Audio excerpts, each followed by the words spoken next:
पित्ताशयात खडे होणं म्हणजे नेमकं होतंय काय? पित्ताशयाचं खडे होण्याचे भरपूर कारण आहे. महत्त्वाचं कारण समजण्यासाठी एक छोटं उदाहरण घेऊ. जर का आता पाणी वाहत असेल तर त्याच्यामध्ये गढूळ होत नाही, स्वच्छ राहतं. आपण बघितलेलं असेल वड्यामध्ये वगैरे. आणि विहिरीमधलं पाणी एका ठिकाणी जर का आता थांबू नये, एखाद्या हौदामध्ये पाणी थांबू नये, तर ते पाण्यामध्ये शेवाळं होणं, घाण होणं आणि तळामध्ये घाण भेटणं हे आपण बघतो. तसंच गॉल ब्लॅडर एक ऑर्गन आहे. हे काम करणारा शरीरामधलं महत्त्वाचा अवयव आहे.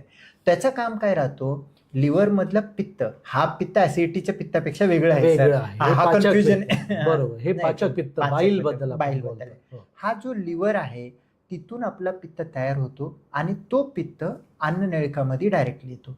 ज्या वेळेला आपल्या जेवणामध्ये जर का आता ऑइली पदार्थ आहे, फॅटी आहे, तर त्याचं काम राहतो. आणि समजा तसं अन्न नाही, त्यावेळेला त्याचा जो तोंड आहे पित्ताशयाच्या नळीचं बंद राहतं. बंद राहिलं तर काय होईल? एक्स्ट्राचं पित्त पित्ताशयामध्ये भरतं आणि भरून राहतं. आणि ज्या वेळेला जेवण करतो, एक्सेस जर का आता खाण्यामध्ये फॅटी ऑइली आलं तर एकदम पंप करतं आणि त्याला डायजेशनला मदत करतं. हा पित्ताशयाचं मूळ काम आहे, एक्सेस फॅटला डायजेशन करण्यासाठी. हे एक ॲडिशनल रिझर्वेअर आहे. म्हणजे आपल्या घरामध्ये वरती टाकी जसं भरून ठेवतो पाणी, तसं टाकीचं एक्स्ट्रा रिझर्वेअर आहे. पण प्रॉब्लेम कसं आहे, त्याचं काम करण्याचा जो काही कॅपॅसिटी आहे, हळूहळू वयाच्या हिशोबानं, लाईफस्टाईलच्या हिशोबानं, खानपिनच्या बदलावाच्या हिशोबानं किंवा प्रेग्नन्सीमध्ये, हार्मोनल चेंजेसमध्ये, लॅक्टेशनच्या फेजमध्ये किंवा नॉर्थ इंडियन जे गंगा बेल्टच्या एरियामध्ये राहतात त्यांच्यामध्ये gall bladder in middle age group, काही काही लहान लेकरांमध्ये ओल्ड एजमध्ये पण होतं, पण मिडल एज ग्रुपमध्ये काम करणं स्लो करतं.